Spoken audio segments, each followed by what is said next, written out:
Oh, baby, not much going on this past week. I feel like how many times have I done a cold open where I said a crazy week in NFTs? This honestly might have been the craziest. We have a bloodbath in the markets, UST depegging, Azuki's just a total roller coaster of FUD and emotions. And we're going to get all to that tonight. We also have the NBA playoffs.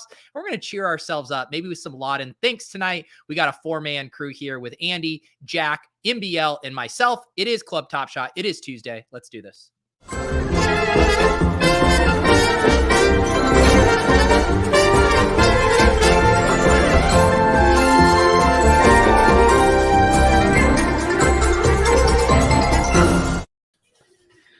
Hello, everybody. Mike, welcome back. I believe you were gone last week, right?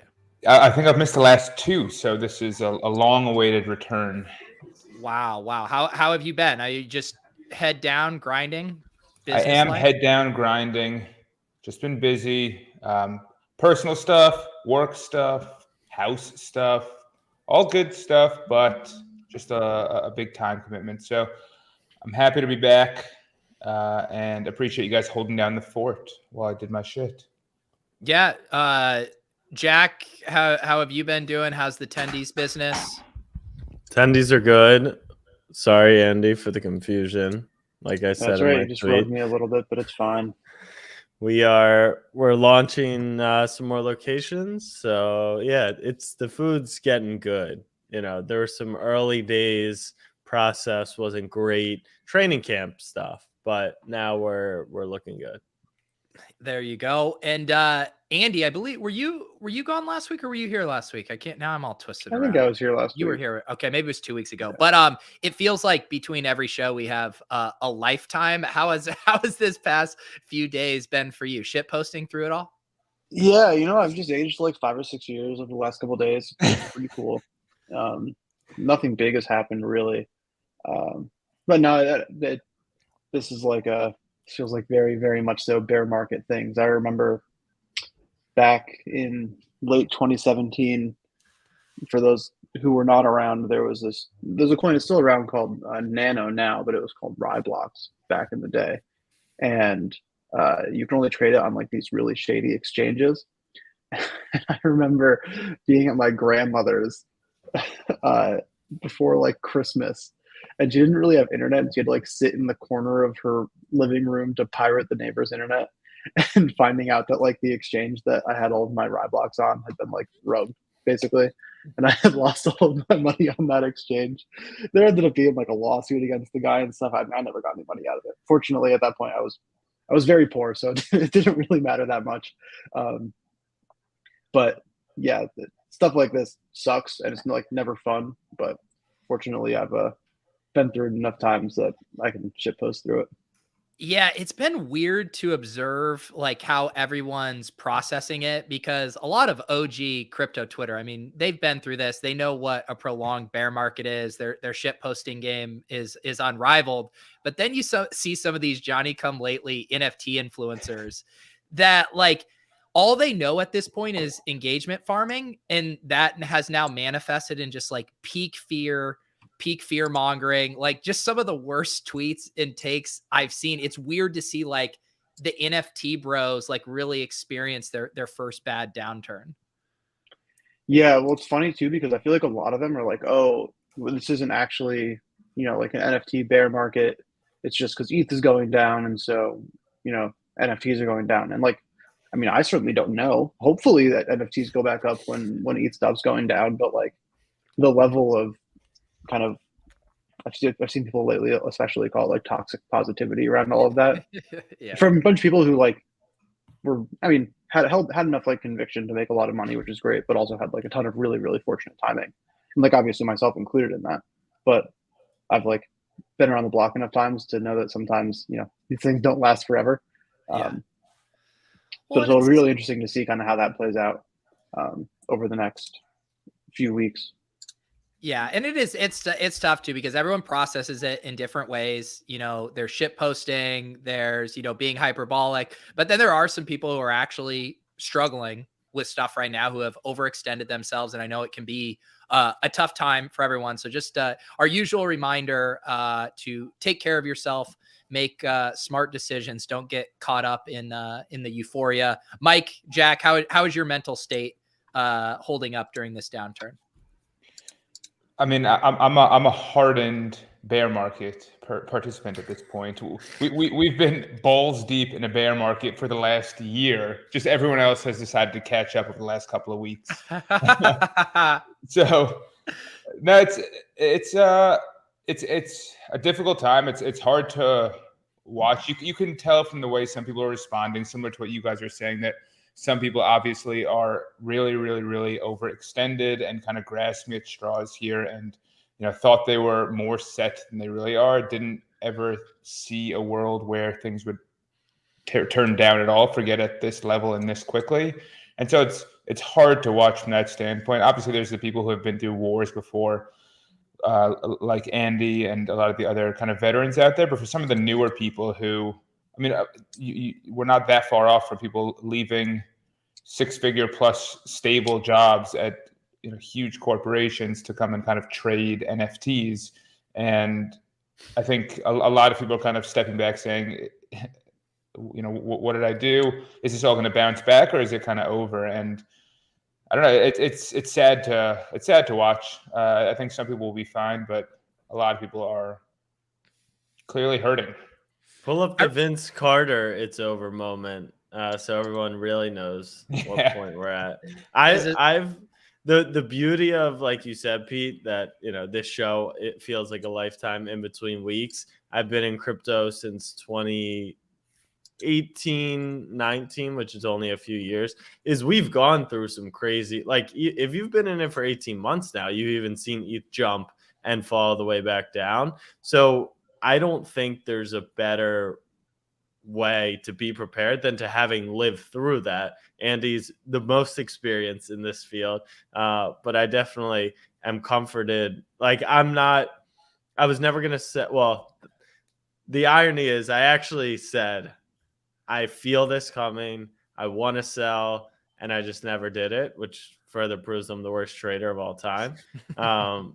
But I think we could go so much lower, and that's where I think there's shit posting, which is fine, but like you said, the NFT influencers who are joking about this stuff as if it's like guaranteed we're gonna return to these levels, like at some point, maybe not, but like anytime soon, I think we could just go, like, this could be the moment where we absolutely zero out on all those shitty projects. Like, it wouldn't shock me.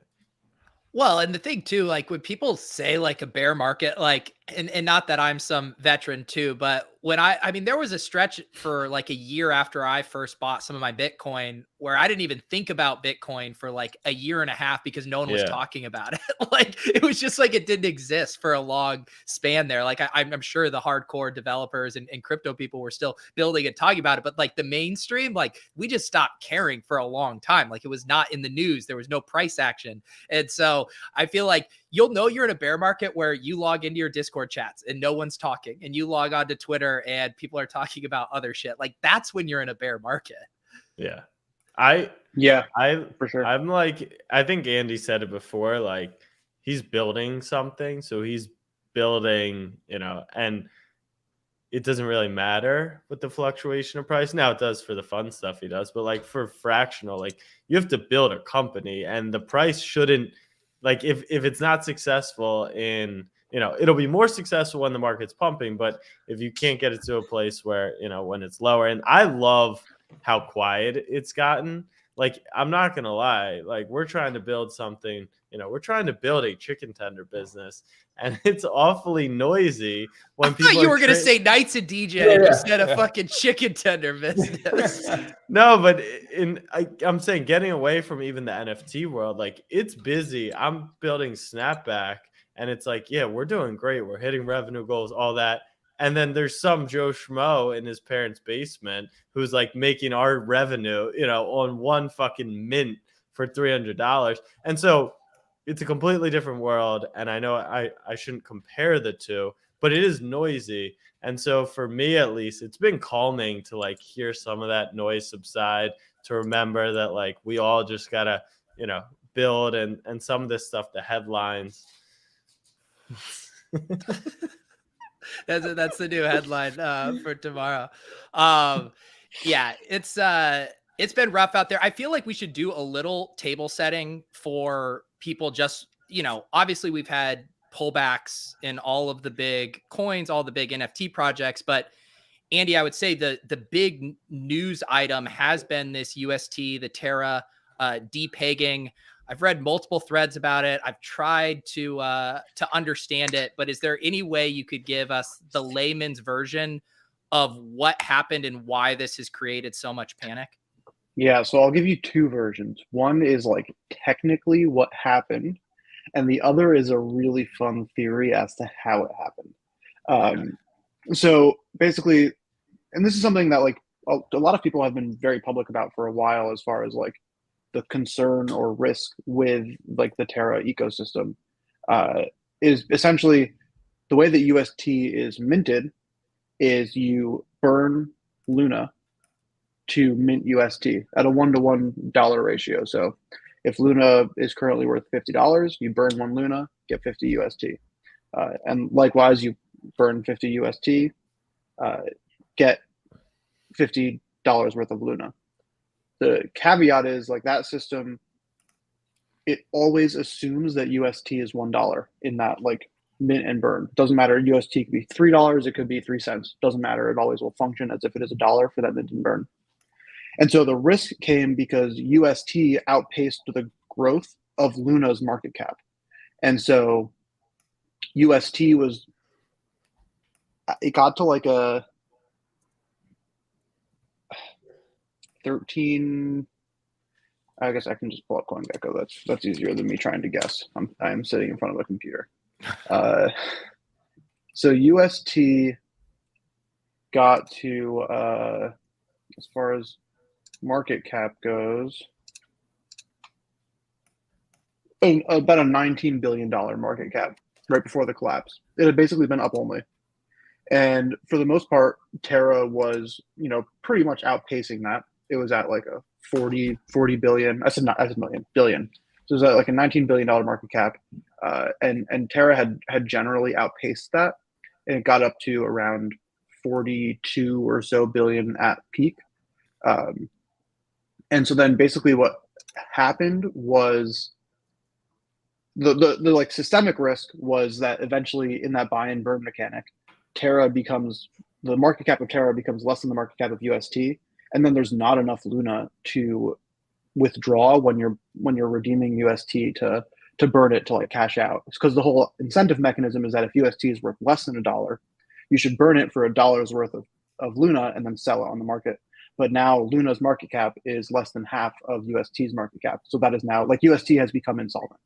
There is not enough Luna in the world to like recapitalize UST, which is why they are now trying to raise billions of dollars to basically save the peg. But they would have to raise a lot of money, like $9 billion. So that's basically like how the mechanism works. And so once UST became depegged, people started burning Luna, but at the same time, or burning UST to get Luna to sell it. But at the same time, like the price of Luna was crashing faster than that happened, and it became under collateralized essentially. And explain for me, because Duquan, the guy behind the Terra ecosystem, he had made headlines recently for buying a shit ton of Bitcoin. And was that supposed to serve as like a reserve currency to like back this what apparently was a house of cards? Yeah. So basically one of the criticisms was that like backing it solely with Luna means like the price is too reflexive. And so when things are going well, Luna rockets up in value and the price and like the total supply of UST increases pretty consistently over time. But when things are going poorly, Luna like really, really drops in value. And like, it's not good, obviously. And so the idea was basically that they bought a bunch of Bitcoin and said like, okay, alongside being able to burn UST for Luna, you also can burn it for Bitcoin. to create this like other reserve basically. But it wasn't like a programmatic thing. And so it was more just like this idea that it was also backed by Bitcoin and that they would use those Bitcoin funds to help stabilize the peg. And then obviously Bitcoin going down as well made that way worse. Because they bought a bunch of Bitcoin with UST at like $45,000, and now it's all gone down 33%. But so I think the more fun version of this, so that's like kind of the mechanism of how this is like kind of unraveled, is essentially the backing behind the 13 billion outstanding UST is like half. So they're just it's become fully unpegged at this point. There's just not enough money in the system right now to buy all of the UST back, and people have lost faith in it, obviously. So that's like the mechanism for how it works. Yeah. Now the more fun thing is the theory for why this all happened, and that has to do with this very large trading firm called Citadel Securities. The guy who runs Citadel is the one who bought the Constitution from Constitution DAO. Okay. So basically, and again, this is like totally a theory.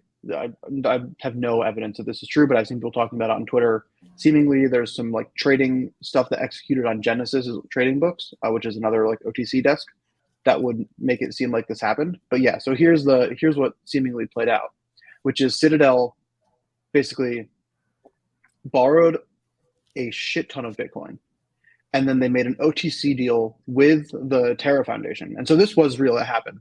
They made an OTC deal with the Terra Foundation for 25,000 Bitcoin, which was like $1.5 billion for UST. And then they shorted Bitcoin and started just massively dumping Bitcoin. And as like Bitcoin dropped heavily, then they started just massively dumping UST to destabilize the peg. And then the entire Terra Foundation had to start selling the Bitcoin that they had just bought to start buying back the peg. And then they eventually were able to close out their, they'll eventually be able to close out their Bitcoin short and make a ton of money.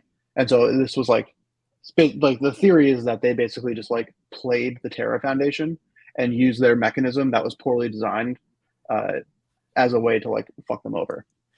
And so from the Terra Foundation's perspective, they would do this OTC deal just to avoid slippage and just from market buying. Yeah. Yeah. And so the theory would be that Citadel had it was like a more devious calculation to purposefully fuck them over versus just finding a buyer. Yeah. I mean, I think they just probably knew that they could make a couple $1 billion off of this. Wow. They're like, all right, sick. And explain to me, because there's lots of other stable coins. I know like a lot of people feel like they can trust stuff like USDC. Should people think of UST like in that same basket of stable coins, or are the mechanisms here actually different in a way that people should have been more cautious than they should be with other stables? Yeah, so they are pretty actively different. I would say there's the idea of like algorithmic stable coins, and then there's peg stable coins, or like maybe not pegged isn't whatever, like fully backed. And so like a fully backed stable coin would be like USDC or USDT, or I think it's PUSD, which is the like Paxos one.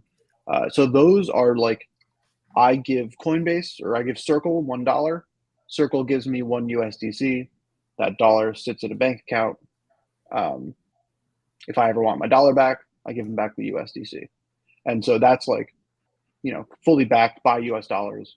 I think it's like 99 or 95% US dollars and like some bonds or something. It's like an extremely conservative backing where like the risk of, you don't have any volatile assets backing it. And so that's like USDC, USDT are the two big ones. And the criticism there is that they're centralized. Like,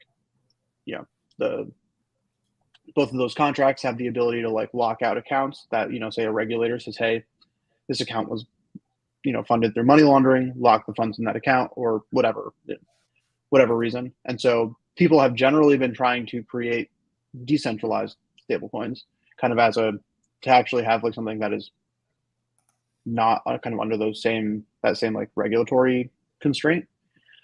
So the first one that's been successful was DAI, and so that's what I worked on at MakerDAO.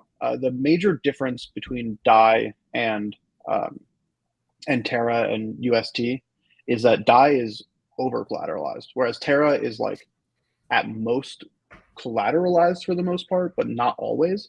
The way that DAI works is you deposit, say, Ethereum into what they call a vault. And so let's say you deposit 150 Ethereum. The most DAI that you could borrow against that is 100. And once you go under that ratio of 150 Ethereum to 100 DAI, you get liquidated, and the system sells Ethereum until it recoups all the money that it gave you. And so with those systems, what it instead does is, because it is over collateralized, it has, there are risk teams that work at MakerDAO who kind of like they evaluate everything that's added to the site or added to the protocol, and they assign it risk scores, and then they give collateralization ratios. And so the safest assets are maybe 130, 140, 150% collateralization ratio. The really, really unsafe assets, really, really unsafe assets don't get added to the protocol. The unsafe ones are maybe 200%, 250%. And so what that allows for is you have this really large buffer between when does someone get liquidated and when do we run out of money to pay back these loans. That is like essentially at this point, like really, really hard for them to become under collateralized. It would require like a massive black swan event for that to happen. And that's basically what almost happened in March 2020 of last year, which a lot of people called like Black Thursday, where basically Maker had like liquidation issues, where the liquidation auctions that were happening weren't actually making them any money. And so they lost a ton of money. The protocol did. And like weren't able to, basically people got liquidated on their loans and didn't get paid back at all for their loans, and the system didn't recapitalize itself. And so users and the system lost a ton of money, and the system was like millions of dollars in debt. And so then basically the way that Maker recapitalizes itself in that situation is it sells at Maker on the open market until it repays its debt. It like mints more Maker and auctions it off. So it's a pretty, kind of in theory, it's the same in that you deposit money into this thing and it mints you new tokens, and it always assumes those tokens are a 1-to-1 ratio or a $1, whether or not they actually are. But the difference here with like Maker is that they're over collateralized, and because it's significantly harder for the entire system to become a liquid like this. Outside of that, there's been a ton of other attempts at algorithmic stablecoins with like credits and all of this stuff. There's some that are just like purely backed by USDC or mostly backed by USDC. Those have seemingly done okay. The biggest one there is called Frax. But yeah, stablecoins are tough. Mike, sorry, that was a lot. No, it was good. We needed that level setting because it is a little tricky. I have a hard time wrapping my head around it fully. Mike, do you mess around with stables at all? Were you unscathed with this? I was largely unscathed. I think with the Terra ecosystem, the question that always came to people's mind and why a lot of people felt it was unsustainable was that the anchor aspect of it was yielding 20%. And the question is kind of what's supporting that, what's behind it. And the theory was this gets big enough that it grows into something kind of more than just a stable coin, that it's used as a currency, and that adoption leads to supporting the yield in time, I think, at least. And I think it's not unlike a lot of the token issuances from some of these protocols where it's, okay, we're going to kind of pay out this yield. Over time, the yield's going to come down, but the adoption will go up and transaction fees will support the yield. And there are basically a lot of questions about the sustainability of a lot of these things. And a lot of people pointed to the Terra ecosystem and said it doesn't make sense. There's not the collateral and the financial backing to continue paying out this yield and to kind of justify the stablecoin sticking together. And it's kind of a common theme throughout crypto. It's like, this doesn't make sense in the short term. There could be a bunch of things that play out that then you can look back and say, oh, this all did make sense. But a lot of people have been calling for this to collapse for a long time, a lot of smart people. And so it's interesting to see it finally playing out. And whether it was the catalyst from Ken Griffin and his cronies at Citadel, if that's actually what happened, or just the market itself collapsing and accelerating this collapse. A lot of people forecast that this was coming, but a lot of people have forecasted there's been collapses elsewhere in crypto that haven't actually played out yet. And it's going to be interesting to see how a lot of this stuff that seemed to be rife with kind of Ponzonomics and tokenomics play out when the up-only phase goes away. What's the difference between like just swapping your Ethereum for US dollars versus like a stable coin? Like, why would one do it? The yield you can get on it. Yeah, there's a lot of yield opportunities. It's also just easier and cheaper to keep it within the ecosystem if you plan on potentially doing with something with it longer term. If you want to eventually, converting out of crypto into fiat is expensive and time consuming and all that. So if you want the safety of US dollar pegged tokens, but without actually moving to US dollars, that's a nice appealing thing. And then, yeah, to Pete's point, you can get a nice yield on it. Gotcha. So if I would I wanted to sell my ETH at 3K, but I didn't really want the US dollars in my bank account. It was just because I saw a bear market incoming. That's when you would swap it. It's for trading. Yeah, and I would say it also allows for a speed of execution thing. If you're a really active trader and most of your trading is on chain, you're not on FTX or something. Yeah. Even there, I think the deepest markets are the stablecoin markets as opposed to the US dollar markets. And so it's generally just it's so it's not more for liquid sharps market. like me on Coinbase. Well, So even on Coinbase, they have US dollar and USDC markets on the Coinbase Pro. And generally the USDC market will be more liquid than the US dollar market because they also have all the on-chain markets to arbitrage things. A more pro trader can arbitrage the USDC market in a lot of different ways and kind of stay more liquid generally within the crypto system. Even Coinbase and Blockfolio and Gemini, they'll give you 6 to 7% on your USDC if you want to put it in their earn programs versus just having your cash sit and do nothing. And if you're protecting putting money aside for taxes, that 6 to 7% can add up. I think we had that conversation when we were talking about deferring taxes too. And if you have your stuff sit in stables and earning some yield, you can, save your ass a little bit on how much you owe. I mean, what's interesting with the yields we're talking about here, things like Nexo and a lot of the other platforms like that take your tokens and basically generate a yield on it themselves and pay you. That's the whole banking system in the US. I feel like most people watching probably know, but you deposit your money at a bank. The bank pays you 0.1% these days, basically nominal interest, and they take that money and lend it out to companies and other platforms, and they capture that spread. That's essentially what's happening in a lot of these yield platforms, where they pay you out on a 3 to 5%, whatever it is, and they then take the tokens you're storing with them and do something active with them.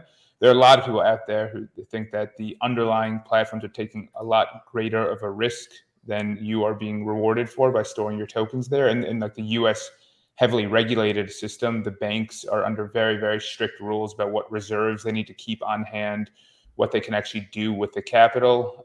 And there's FDIC insurance for what that's worth. But your deposits are pretty safe. And in these ecosystems, there's actually not that much protection for the depositors. The platforms themselves take risks, some more than others, and you're probably being undercompensated for that risk. So I feel like the big kind of talking point about what transpired here is obviously there's what it does for, market participants and having fear. But I was going to pull up this tweet from Scott Lewis, who he sounds incredibly concerned almost from a regulatory standpoint. He's talking about entering a sober bear market. Ari Paul kind of came back, but he said, mark to market losses are on par with Enron, centralized finance lenders, and UST may blow up. Many inside the administration already want to crack down on crypto. NFT reflexivity going the wrong way. What do you guys think about this from a regulatory standpoint? Because this is the kind of news story that, boomer regulators love to sink their teeth in and point and say, see, this is why crypto is dangerous and bad. Yeah, I think it's just another kind of thing that they can pull on and be like, Elizabeth Warren can be like, see, I told you stable coins are risky. And it's no, well, this one was, but stable coins in general aren't. They're very different things. And there's just so much nuance to it that gets lost and just gives a lot of people like fodder. And so we'll see. I think end of the day, most anything that comes from this probably would have come anyways down the line, whatever. There's a world where this, changes things substantially.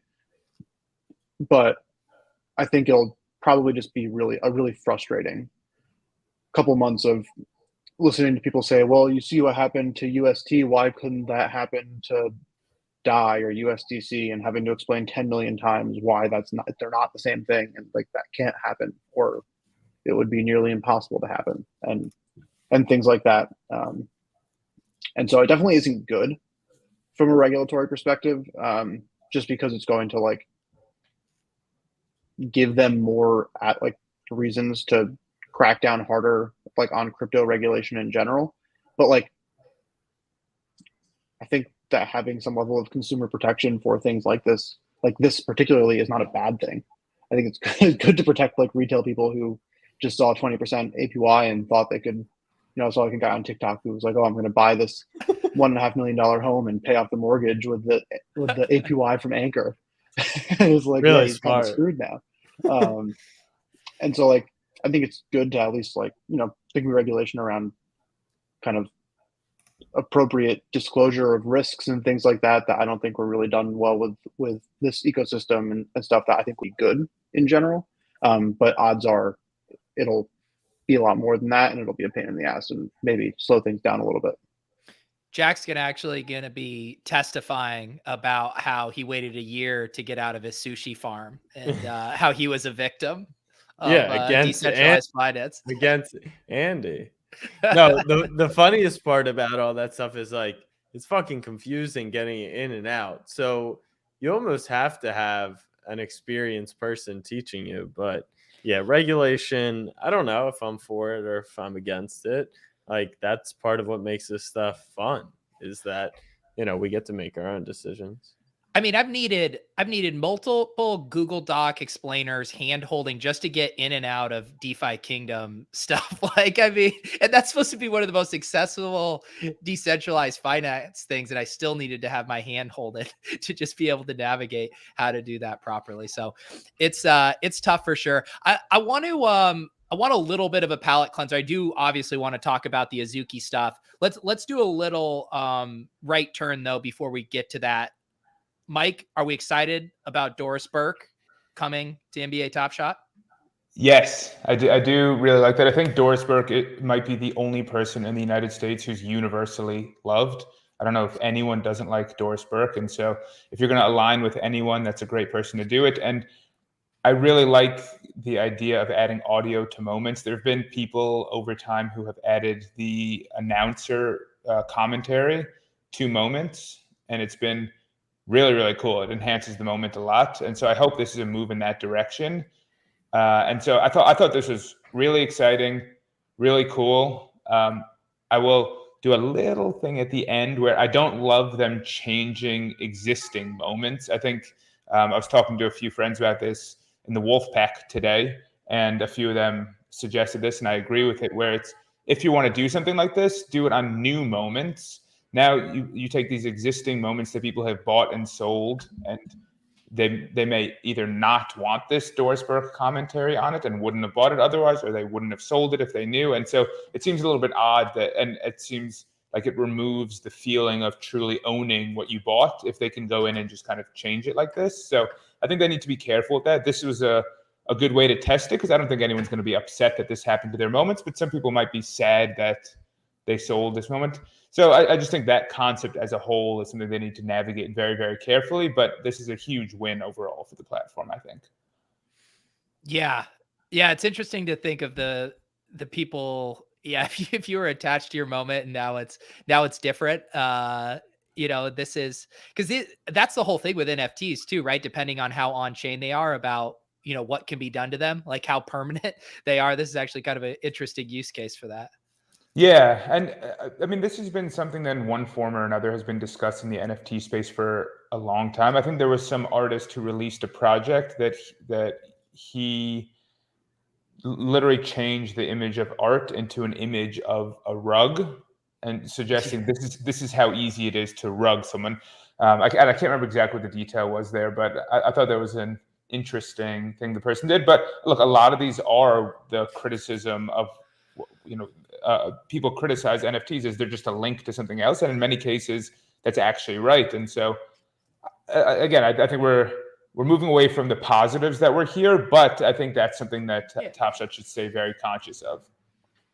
Yeah, Jack, any takes on this? Jack going with the, if you don't have anything nice to say, don't say anything nice at all. It's nice. Doris, you don't like it? Yeah. Like, on a scale of 1 to 10, how much do I care about Doris Burke commentating on my moment? Like 1.1. Really? Oh, I'm like genuinely happier than that. I think it's cool. What about Jack? I'm Jack, not denying. Set aside what she's actually doing from an influencer marketing standpoint. How about? 0.1. Okay, you don't think Doris is going to bring in interest some new people? Like, with all due respect to Doris Burke, because she is unbelievable. Like, they've tried this with Kevin Durant and Patrick Mahomes. I don't think that Doris Burke is necessarily the key here. And so it's what I do for a living. We do influencer marketing. I would not spend money on Doris Burke personally. But I like Doris Burke. She's cool, but I just don't think it matters. Yeah, I mean, and my guess, Jack, what you're hinting at is you feel like there's bigger fish to fry right now than a program like this, where we've kind of seen versions of this and it hasn't meaningfully affected the platform. Is that your take? I'm just like, do I think it's cool? Yes. Do I think it's a great get for Top Shot? Yes. Do I care personally? No, not really. Will it affect the Top Shot market or economy? Like 90% of people watching or who react to Top Shot news, like, for a fact, it will not. That I'm most certain. One thing I think you might be discounting is this like stacking effect of like validation, right? Like Top Shot to get to the mainstream still has to push through tons of barriers of people not understanding, not getting it. And it's like, oh, Kevin Durant, he just got paid to do it. And then it's like, oh, well, then Doris Burke did it too. And I feel like that kind of trust can ultimately build up if you stack those people. No doubt. Which is why I think like this particular move in a vacuum is nothing to me. Is it a good sign? Yes. Would I rather they take that $750 million flow fund and just buy all our bags? That I would be at like a 10 for.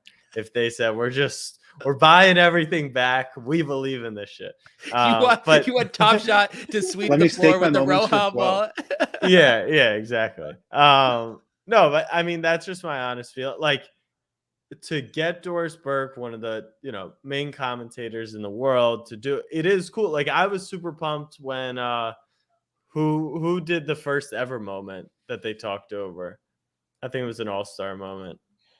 And they had Klay Thompson. They had Kevin Durant. They had like Josh Hart, but it wasn't. I don't know if that was recorded. No. I remember which their one first you're talking all-star. about, Jack. I don't want to. Mike Conley. Mike Conley. Yeah.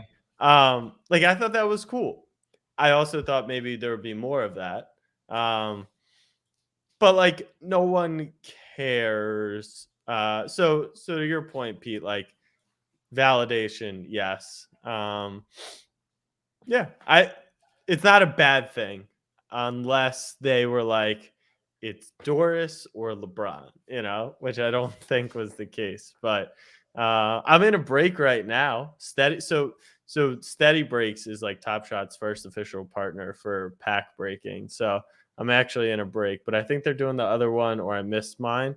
So like, I still hang around. I'm still following the stuff. That's just why I like Doris Burke. I'd rather bid function at, like, if they spent, I know it's different teams, but like, if I could pick, do I want Doris commentating or do I just want to be able to fucking place a bid? I would choose the latter. Yeah, Mike, I don't think you were here were you here since they've kind of overhauled their system? Did we have that talk with you yet? Moving away from collector score, scaling back the drops the rest of the year? Have we gotten your official take on some of that stuff? I know you've had a thread since we last talked. I've been doing some rants. We'll call them. messy threads. Write them in one shot. Try to be like Punk 6529, mix in some typos and stuff. Yeah. Punk 6529 is just fantastic. All I love how much his typos tilt you. You still can't get over They don't spending tilt so me. much time on a thread. He's writing like these like fantastic philosophical, unreal threads with like fantastic commentary, weaving in like economic concepts and philosophical comments, and just has like typos everywhere. Well, I'm gonna pull yours up on the screen, and I'm gonna look so goddamn hard for a typo, Mike. I'm sure they're there. They better not be. I called it a rant of the day, suggesting ignore the grammar. So talk us through this take here. Okay, this is the take that this actually ties into maybe in the second or third tweets. Can you roll down a little bit? Yeah, if you click that. This one? Yeah, I think this is super nested. I think there's another one nested within that. Dude, did somebody say nested? Yeah. All right, we'll get there. Okay. Can you open up that? This one? That thing? Jack, what the hell happened to your hand? Yeah. Okay. So on June 4th, 2021, I think this is when they just introduced collector score. My view was kind of, if you do anything other than just tie this to the exact value of the moments and what people are spending on them, it's going to warp the marketplace towards certain activities and towards certain specific types of moments or sets or whatever else, basically wherever they add additional weight to collector score. And that has been a challenge throughout the platform, where they push people in certain directions. And strangely, most of the directions they push people in is collecting the worst qualifying asset for something. You'd expect that a platform like this, that's the currency of fandom and supposed to be about like collecting and basketball fans and all that good stuff, would try and encourage people to collect the best of something. But for example, a lot of challenges have collect and include any rare from Steph Curry, for example. So naturally what the market does is, what's the cheapest way to get there? You buy, whatever the cheapest rare for Curry is. If you want a trade ticket to participate in the drop, you need to go out there and buy the worst possible asset on the platform, because otherwise it's inefficient to get trade tickets. If you want the best collector score bang for your buck, right now there's collector score bands, which are common, rare, legendary, and then Series 1, Series 2, Series 3. And so any Series 1 common is worth the same number of collector score points as any other Series 1 common. And so what that means is it's extremely inefficient from a collector score standpoint to buy a LeBron James instead of a Bismack Biyombo or an Ish Smith. And so all of these things are geared towards pushing people towards the crappiest assets on the platform, which makes them more like lottery tickets, arcade tokens, whatever you want to call it, rather than encouraging people, or at least stepping back from and letting the market decide what are the best assets. And I think that's a bit of an odd incentive system. What is Jack watching over there? I'm the biggest Maple Leafs fan. It's just it's a community of suffering people, and I bet a lot of money on them, and they just scored 2 goals in 2 minutes. Let's go Leafs! All right, go Leafs, go Leafs. So, Mike, I do want to interrupt you. No, it's fine. It's fine. So, in summary, I do want to interrupt you. Oh, you do want to interrupt? Yeah. Please. Which I hope is fine. Also, go ahead. So, do you think that the people that would be buying the better moments, like, do you think there's a world where the lower market exists, where you play this game, and the higher market exists? Like, if someone's competing in a challenge or trying to build collector score, I don't think you're necessarily doing it to go buy. And the second thing is, I have seen, like, when these challenges happen, like, I have seen people go for like a hollow, like when they were doing the points challenge, like if Siakam, scored 40 that night, obviously you're getting a lot of Siakam base buys, but then like I follow some of those bots, and like they would buy the hollows and they would buy the MGLEs. So I do think it happened a little, but yeah, what do you think? I think that may happen. It's super inefficient to do it. And so when you start putting in financial rewards, which is what the challenges are, and financial incentives, and collector score was this way for a long time. Collector score is basically an entry ticket into Pack Lotto, which is free money for a long time. Then basically you're saying you can quantify what this is worth versus what this is worth versus a typical collector project or collectible where the market determines this is more desirable for collectible type reasons. And when you start defining the value of these things, and this is kind of a debate we've been having way back for should Top Shot introduce a game or should they not introduce a game and things like that. As soon as you assign value to these things, the market will adjust those values. And sure, that, there's going to be some people who go and decide, okay, now is the time I want to get a Siakam hollow. But the suggestion I made in the thread was instead of saying any Steph Curry rare, say we're tying collector score to the value of assets, and you need 1,000 points worth of Curry moments, and that can be 500 floor Curry moments. It could be 1 Curry legendary, or it could be you might need 2 Curry legendaries if it's a lower valued Curry legendary. And that basically says you can collect anything you want, and it won't be super inefficient or efficient for this game. It'll reflect what you paid for it. And right now, you almost pray that whatever you happen to decide to buy ends up in one of these challenges because they decided this time it's MGLE or this time it's Luka Cool Cats or this time it's whatever. And it's a bizarre thing that you're kind of trying to say, what did they use recently? They probably won't use that again, so I'm going to buy something else. And instead it should be buy whatever the hell you want. And it's not going to be inefficient because we're structuring it to reward who did best that night. Like Siakam scored the highest points. Great, you own Siakam assets. It's good for any Siakam asset, not this random one. I love that idea. Does Top Shot have to put the value on moments? No, it's definitely hard to define the value of assets. With a bid functionality, would that help? Like, for example, you mentioned, like, in theory, you could trade into Cosmic, but because pricing is probably not as clear, most likely that wouldn't happen. But do you think there's like a world where when bidding and prices become much more real, then it's easier for that? I think similar to like, it's just a liquidity thing. And we talked about with League Pass or like the idea is I can trade in my $45 moment and get a $45 t-shirt of the Knicks. Well, it's impossible to do that when no one knows the value, right? Yeah, that's a really, really hard problem.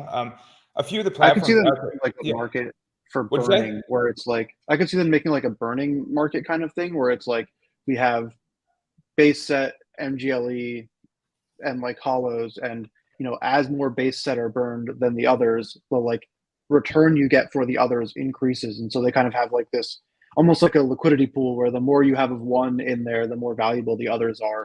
And you could like, then you don't have to actually price them. It's just like, if the demand to burn base moments is incredibly high, then they should be paying more when someone burns an MGLE.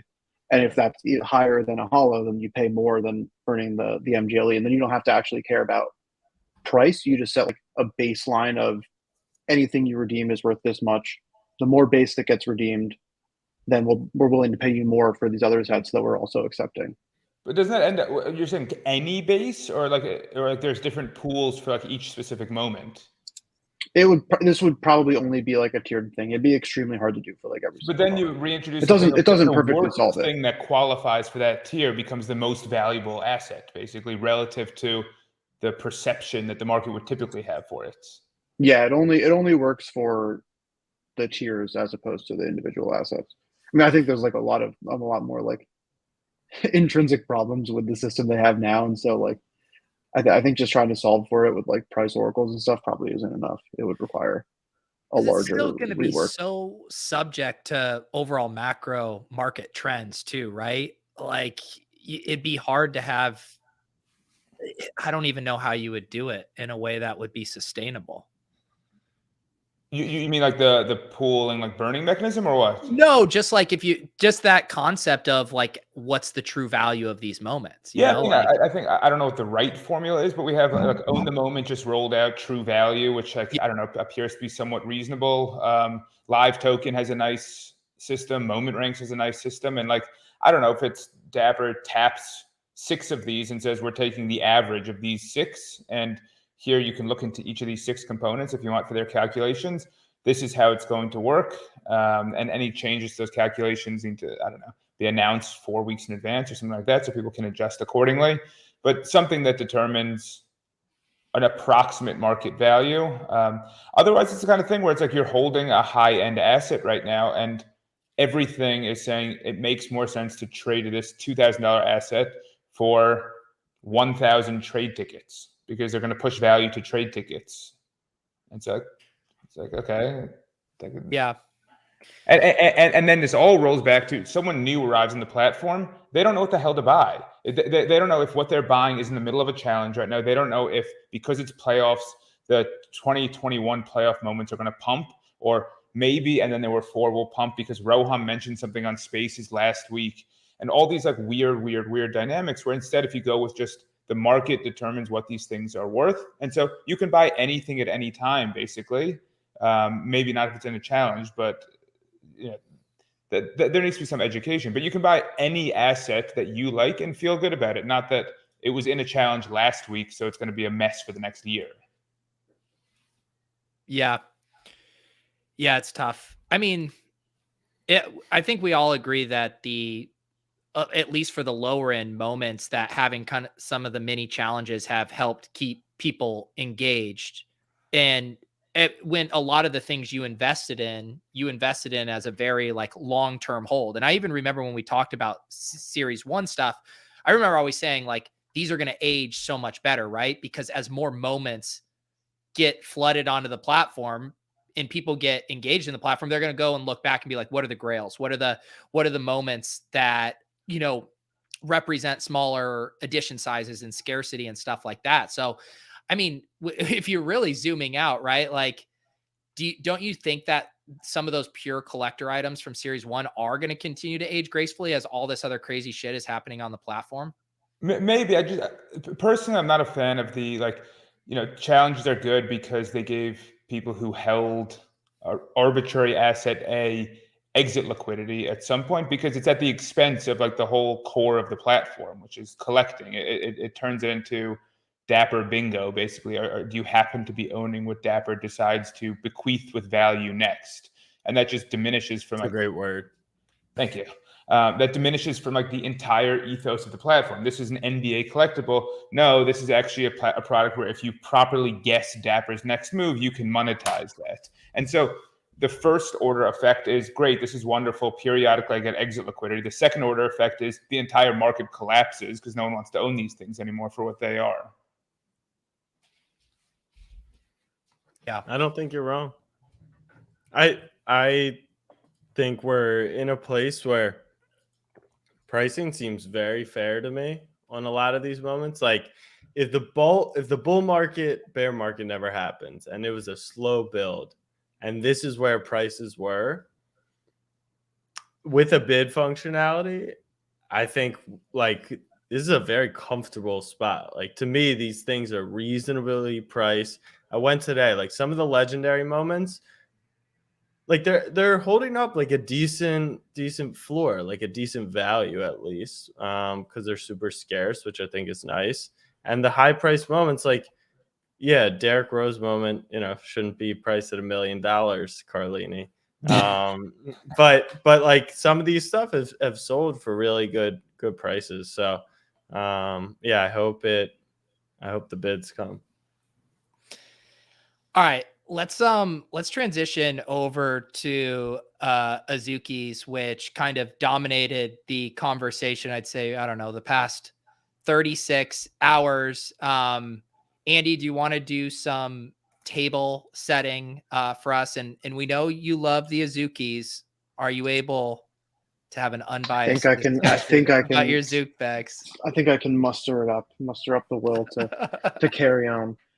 Yeah, so I don't have, to be honest, a little of it I don't have that much information on, and I just like honestly haven't cared enough to spend that much time doing that much more research on it. But the high level idea is essentially Zagabond, who's kind of like the face and one of the founders of Azuki, released a blog post yesterday about like his builder's journey, in which he talked about making 3 projects that apparently, you know, so it's Funks, which everyone knows and loves or hates. That one was seemingly not the worst, but then some other information came out. something called tendies that I had never heard of. I still have no idea what it is. It That's looks like where we literal, drew the line. Yeah. That was fucked up. it looks like turds as NFTs. And then Zunks, which I actually bought some Zunks forever ago. I thought they were like kind of fun, where you could like basically combine different attributes of pugs and like create a new punk. I thought it was like a fun derivative. I thought it was cool. Didn't really have any issue with that one, but I guess like where people seemingly took issue, like I guess tendies was just a rug. I don't know. That one I again I have not taken the time to do the research on. I just didn't really care that much.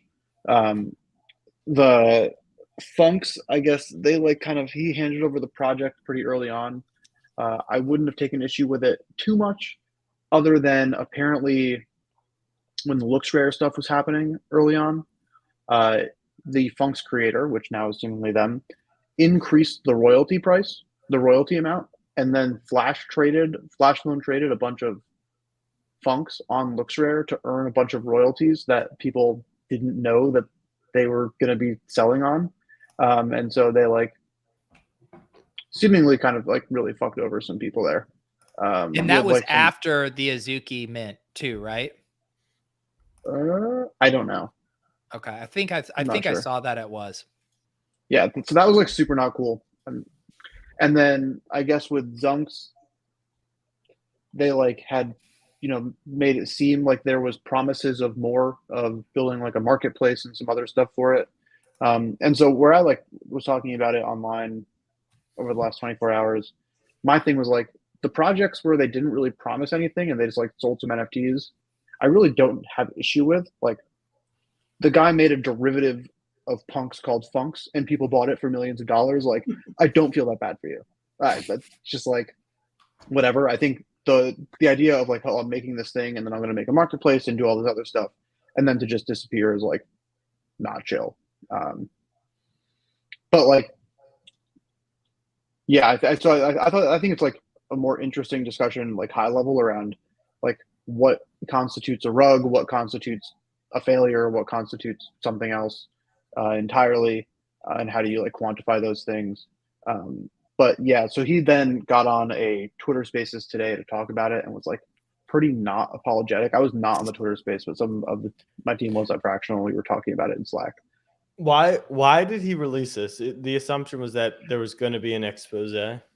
They said that it was Is it everyone's saying the Cool Cats team was black? I saw that rumor too. Yeah. Is that real? I just don't believe that, but I don't know. But yeah. Yeah. I mean, that's so. Oh, go ahead. So then they went on Twitter Spaces and were like super not apologetic. Multiple people or just this guy? This guy and a woman who works on Azuki's as well, who also worked on Zunks. One of the problems people had was that one of the like anons for Zunks was a woman. And they're like, "You're not a woman." He was saying, "No, it was actually this person." Again, that's something that like I haven't done enough research in to like care about. But yeah, so they were like super non-apologetic, and then just like while we've been live, he released like another apology, saying like he had time to reflect. He realizes he fucked up. They're gonna find ways to reconstitute the communities that they worked on previously with cash, I'm assuming from Azuki. Oops.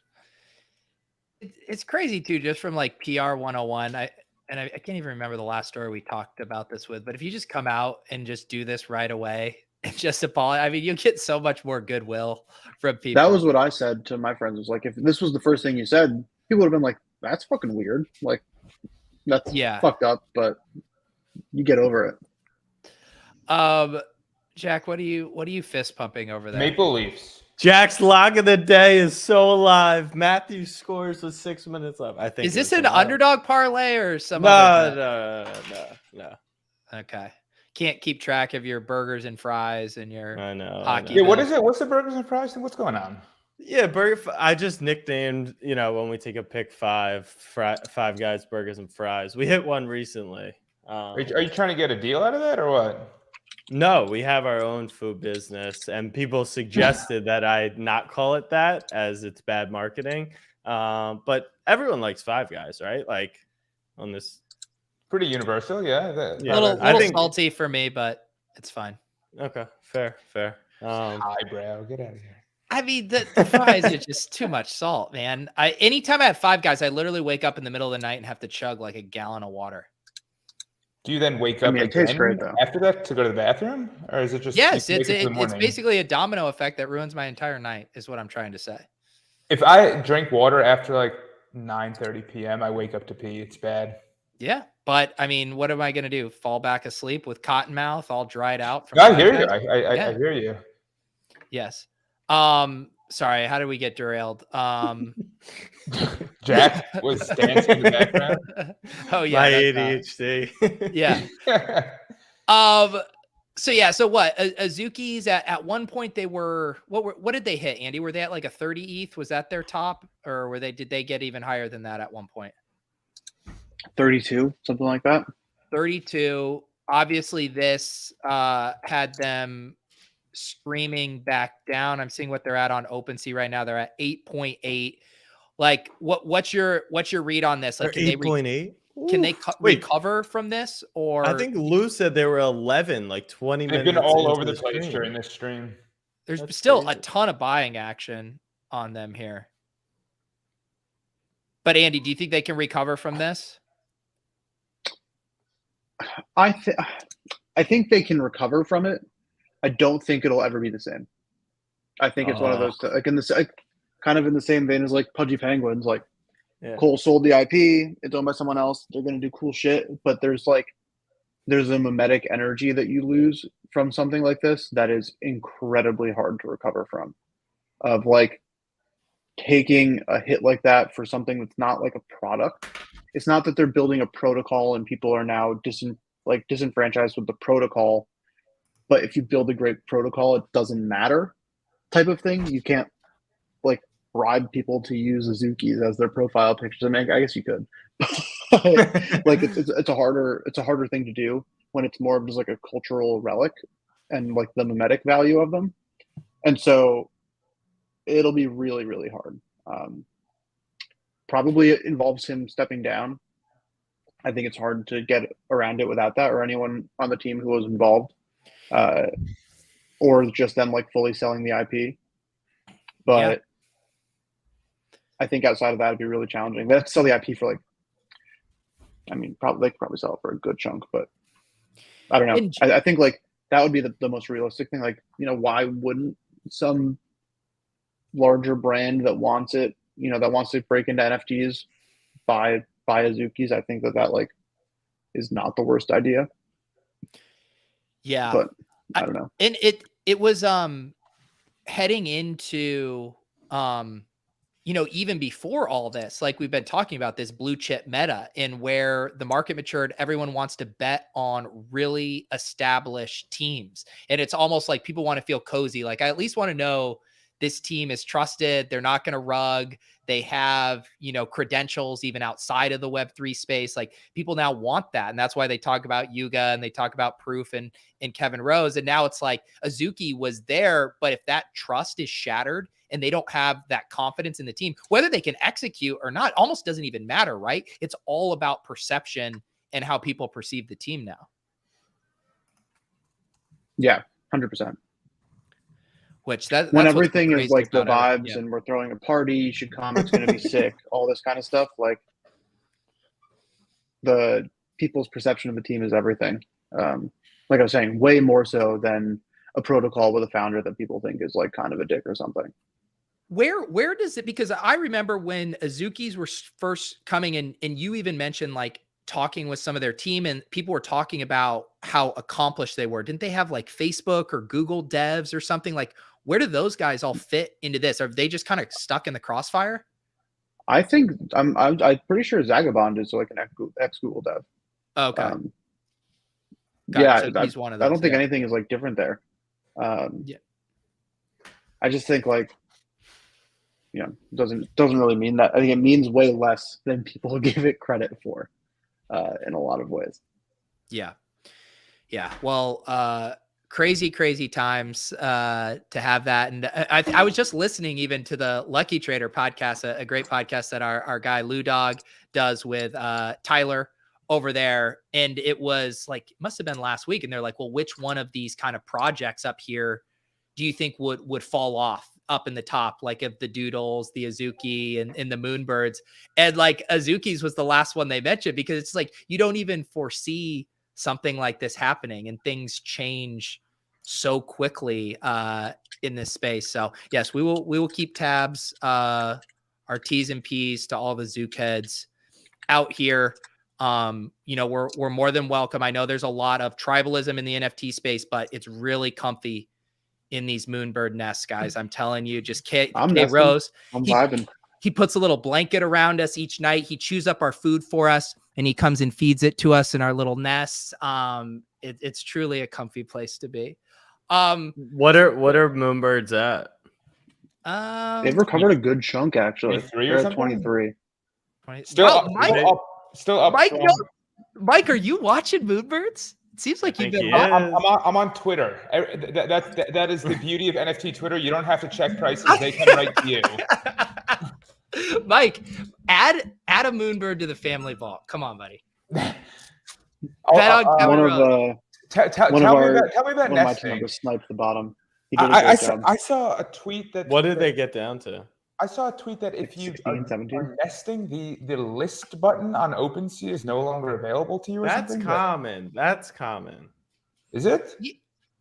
Like if you stake things, there's no sell button, I think is all that happened. Yeah, but on Yes. OpenSea is not run by Moonbirds. Right. Normally, now. when you stake, it leaves your wallet, but this one doesn't leave your wallet, and there's no sell button on OpenSea for it. Sounds like a win-win. It's Kevin Rose for you. It's Kevin Rose. But what? So how does the nesting work? If the longer you nest, like the more like what stickers happens? you get. The more get stickers you stickers?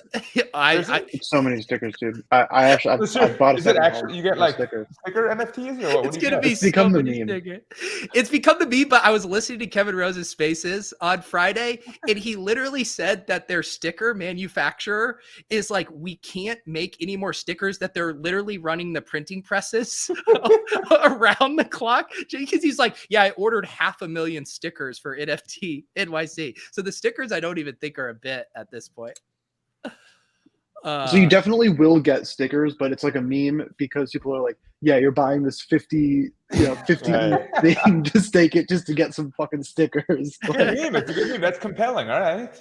Yeah, No, he's confirmed there's going to be some airdrops projects, I think, coming down the road, and they kind of switched their mechanism as far as basically now once you reach one of the like nest milestones, that Moonbird, that's locked in. So even if you go to sell it, it doesn't reset the nesting all the way back to zero. But if you have like progress, like if I were to sell mine right now, whoever bought it would start at zero. But if I sold it right after I got to my bronze nest or whatever, then that's locked in. So they were trying to figure out a way to like encourage nesting without making people who come in late feel like it's impossible for them to catch up with everyone else on the rewards that will come. And then I guess to balance that, they're like, well, we'll still do some flash snapshots to reward streaks for people who have never, unnested to sell. Great Ponzi-nomics, Mike, is what I'm trying to say. I mean, really compelling Ponzi-nomics, yeah. Yeah, exactly. The stickers, though, have we seen the stickers? The sticker, you're going to be able to get stickers of your specific Moonbird. No. Yep. My Yes. Moonbird looks very rare. I mean, like it's really smart, honestly. I think like what we're going to see is some level. I think this will affirm this is like even more intense of a flight to the things like Moonbirds. And I've even been thinking like, oh, I wouldn't hate to have a Bored Ape, which disgusts me a little bit. But I was even thinking that a little bit. For all you Bored Ape Yacht Club people. Yeah, the panel I of think we'll fans just- up here. I know. I think we'll see like a move to those types of things, and then it's just like a really easy. I mean, assuming you have the funds and you're in crypto and you like have a Moonbird, like the value prop of selling it for the 20 ETH gain you have versus like taking the punt on it and seeing what happens is like It just doesn't really make very much sense to sell it, honestly. There's just the upside is pretty high, all things considered, for everything else that, like, if assuming that you would sell it and like put that money into other NFT projects and not just like cash out and buy a car. I think it just like makes sense to keep one as like a hedge. Yeah. David wants to see Andy's Moonbird. I put it on the thumbnail last week. Here's the thumbnail. That's your burb, right? Yeah. I really like the rainbow eyes, and I'm glad I stuck with the beanie. Kind of, it fits my punk. I associate the beanie with your personal brand, so I think that's a strong choice. Yeah, there. And the bowl cut. Yeah, exactly. The bowl cut Pengu. Yeah, it looks like a beanie, right? Yeah, there you go. The bowl cut's fantastic. If there, I owned a Pengu for like 6 hours at some point. I bought it, and then where was I going? Maybe on the way to Vegas. We were in Vegas. We were in Vegas, Mike. Yeah. Yeah. I bought it before I took off to Vegas, and I sold it when I landed. That was when Jack was buying all those. What were the okay? NFTs? Like, why kick a man while he's down? Why? You're jumping up and down. What were those? Crypto strikers or something? Those are long-term buy. I'll pump them with I'm actually in the midst of paying Mike to pump them with a thread similar to his MLB Champions buy. So, I still love MLB Champions. I look at them all the time. Oh, I love crypto fuckers or whatever they're called. Just make stickers of them. That's Zagabond's new project, is crypto fuckers. He's actually just there's literally a World Cup this winter. If you don't think that these are going to the moon, you don't know NFTs. It's as simple as that. Who's going to be your exit liquidity for these, Jack? Hopefully you fucking losers in the chat. So, all right, you want to know the funniest thing? The new meme on crypto Twitter, I don't know how new it is, but it's somehow like found my feed recently, is that when Aoki buys a project, it's dust. Yeah. I was in a bidding war with Aoki for my worst NFT buy of all time, these crypto strikers, and I won. And of course, they were absolute. Which was your most expensive purchase? I bought a Messi. Yeah. I bought a. I mean, the thing is, the Messi Ronaldos do sell for like, I think 4 to 6 Ethereum. So they're actually not like full dust. But I think I paid like maybe 14. But this was also the time when did we go over the summer? Like, I'm pretty sure ETH was decently high too. So it felt like it was a really, really big chunk. Nowadays, like 14 ETH is like 25 grand in a month. Right. So, it's not the worst thing. Plus, thanks to the Leafs, I'm pretty much even. So is that gonna go on your resume, Jack? Outbidding Steve Aoki for a crypto fucker? Poor Steve Aoki. That's a tough scene for him. I guess the family hadn't liquidated enough Benihana stock to keep up with old Jackie Pax in a bidding war. Yeah, seriously. All right. I say I wanted to end on a little bit of a high note. Tonight we're talking about market downturns, projects dumping. I thought a little Lodden Thinks would be fun. I'm bummed CSU isn't here. He really gets going for this, but he had to dodge us for the Terra discussion, and so he has to miss Lodden Thinks. How do we feel about that? Which part? Oh, sorry. I threw a lot at you. How do we feel about playing Lodden Thinks? That would be definitely down. I thought, how do we feel about CSU dodging? I just had to get in a dig at CSU at the end to introduce. Is he on the Twitter Spaces right now? Is he? I don't know. He might be. He probably is. We all have our episodes where there's the thing, like if Moonbirds had the Azuki crash, I probably would have came down with like a light cold tonight, been like, yeah, probably should just kind of take the episode off. So, we all know how it goes. I want more NFT stickers in my life. I've one. Well, Mike, if you want NFT stickers, I highly recommend. Yeah, there's an answer. The Moonbird shout out House of Kiba. What are they up to? So this is actually sad. I don't know exactly what's going on, but Kiba left House of Kiba like last week. They announced that Kiba was leaving the project, and like it's like they've got a whole team. It's not like the project's going to dust, as we've been saying on the stream. But I don't know what's going on with that. So it's doing well overall. They've I think they either went public as a company or they were a public company invested in them. But like I think they're publicly traded on the Canadian exchange. I don't know, but anyway, I think it's going well.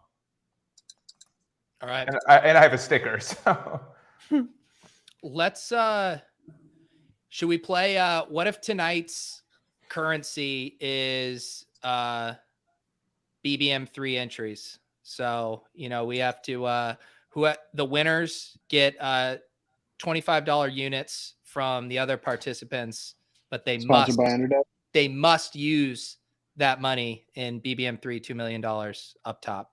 Mike, we're going to get you in the best ball streets. I know Andy's in them. I know Jack's in them. I'll get in them. I don't know if I have an account set up yet. So I know somehow I get you a promo code where we do live drafts. Okay. Are the promo codes still good? Yeah.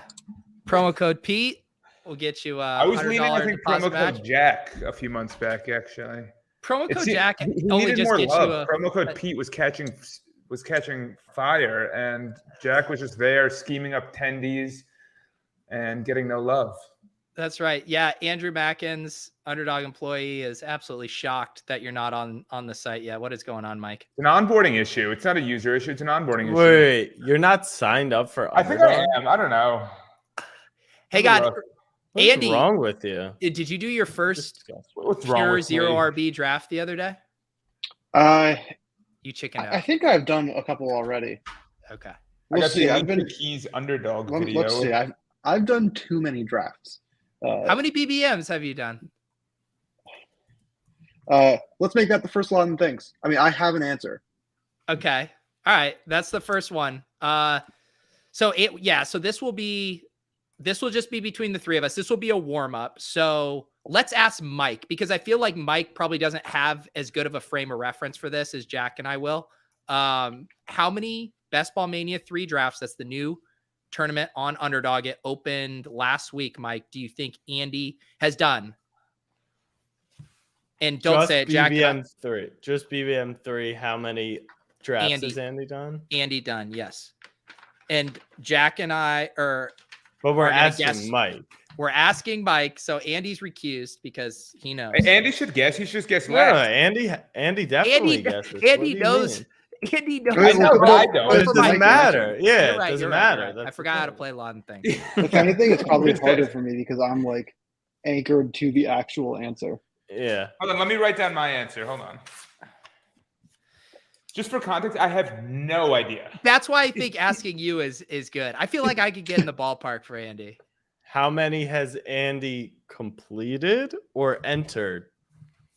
Andy doesn't strike me as a slow draft guy. He's a fast. Me neither, but the difference between okay. it. Okay. All right. I'm ready. So my answer for what the true answer and what Mike's answer is going to be way different. Yeah. Okay. Mine's pretty different. Wait, so can I ask a clarifying question? It opened last week. Yeah, what day did it open, Jack? Last Monday. So it's been open 8 days, I believe. Yep. Okay. It's been a tough NFT market, so I'm trying to determine, has Andy been busy or does Andy need... It's also, I mean, we got $10 million in prizes. This isn't this is nothing to scoff at. All right, and I don't know if you guys are weighing this in, but I don't know if they're like maximum entrance or anything. Assume I know nothing because I know nothing. Okay. Yeah. Okay. You're not supposed to give us all the context. As long as you all have it, it's fine. Yeah. All right. Do you have your answer, Mike? Yes. All right. I said Mike thinks Andy has done 26 BBM threes. What did you say, Jack? I said Mike thinks Andy has done 22. I think Andy has done 8. I was the So same. I said that he thinks I've done 40. And that'll give you an idea. Mike, what did you say? Damn it! Oh I should have gone higher. I knew it. Yeah. Well, so I don't think Mike knows how long those drafts are. No shit. Yeah. He doesn't know anything, like you said, which is why you had a good guess, Andy. What's the true answer, Andy? 15. Wow, Really? that's impressive. That's impressive. Holy shit. You really do blast off Andy's on a that. Wow, that's that. I would have if you had set the over under at 9.5. I would have hammered the under. Yeah. So let me pull up. I think my most recent one was 0 RB. But it wasn't like a super true 0 RB because it got to this really weird point in like the 5th round where they're just the picks all felt gross, and so I ended up taking running backs. Did you get Breece Hall? Breece Hall's been sitting there in the 5th round, and I like that. I ended up with J.K. Dobbins. Nice. I like J.K. It was one of those things where he just like dropped Harry Potter a little bit further than where I was just like not gonna take him. Okay. All right. So Andy has a point on that one, and Pete and Jack are down. But I've definitely done a few. I think my first draft was 0 RB. Let's see. I love it. You love to hear it. All right. I don't know. Chat, you guys can start tossing out some questions, and we can start firing some here. Let's ask. All right, Jack. At the end of the year, how many Moonbird stickers do you think will exist in the universe at the end of the calendar year? in the universe, by the way, not Earth. In the universe. yeah, this can be like boutique people making their own. How many Moonbird stickers will be out there? What a question.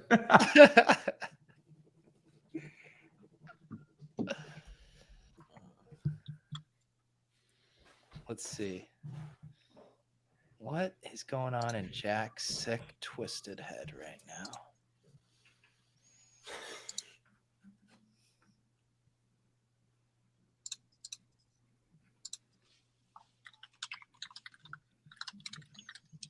Who's crutch? Is Andy doing back? Oh back no, in the I'm back shit end? posting.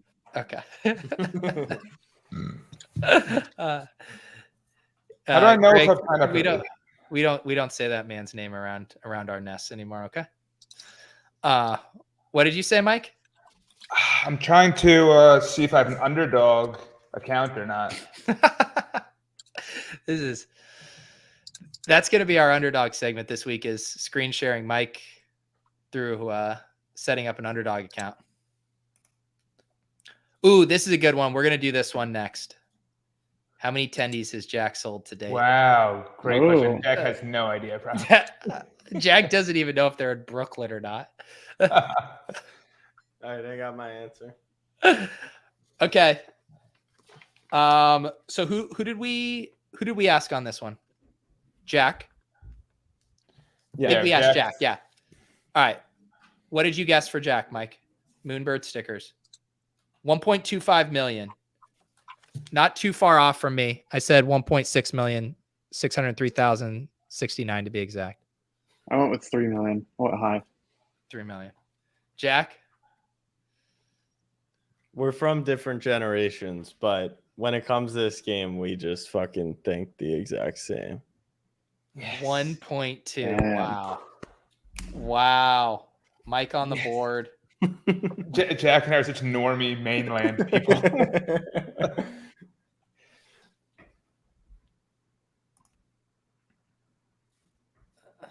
All right. Guys, Justin Verlander is currently pitching a no-hitter. I know we're not supposed to talk. Oh, never mind. He literally just gave up a single. The classic Mike No, mush. it had already happened. Yeah, No, the mush of all mushes. It happened already. Oh, eighth my inning. God. There you go.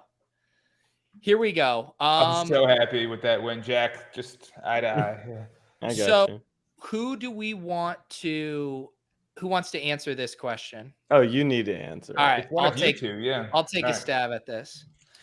A lot of this has to do with how successful of a businessman I think Jack is. Correct. That's why I want you. That's why I want you to do it. All right. Some Hang on. clarification. Yeah, I need some clarifications. We have mac and cheese, French fries. We have chicken tender sandwiches on the menu. That counts sauces. as one tendy, I'm going to That was assume, my or question. you can leave that up to Pete's interpretation. How many tendies Well, are on that? I think it's got to be the individual tendies. There's buffalo mac, which is cut up chicken tenders in the mac and cheese, dipped in buffalo, really creamy. Tendy Tuesday for 20% off. Anyways, I'm gonna say the amount of actual tenders sold. Right. And if I order the chicken tendies meal, what am I getting? 4 strips? We've got a bunch of different combo meals. We got 2 guys. It's like Underdog. We got pick 2s, pick 3s, pick 4s, and pick 5s. So, God. All right. And you guys, when did you open again? When were you live? NBA playoffs. So it's been essentially a month, 28 days. And how many locations did we get that? God, if I knew. Let's call it like 40. I'm lowering my score immediately. 40? Let's call it like 40 locos.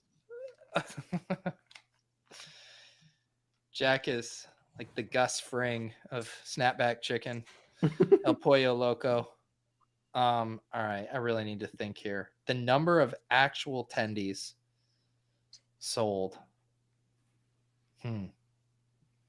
Thank you, Casey. 37 locations.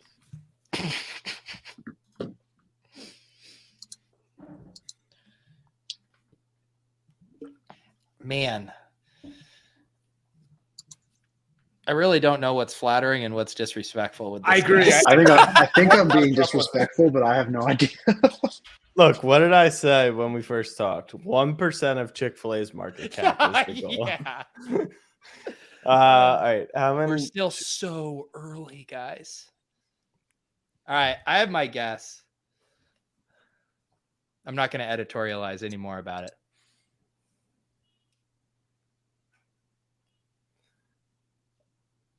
All right. Mike?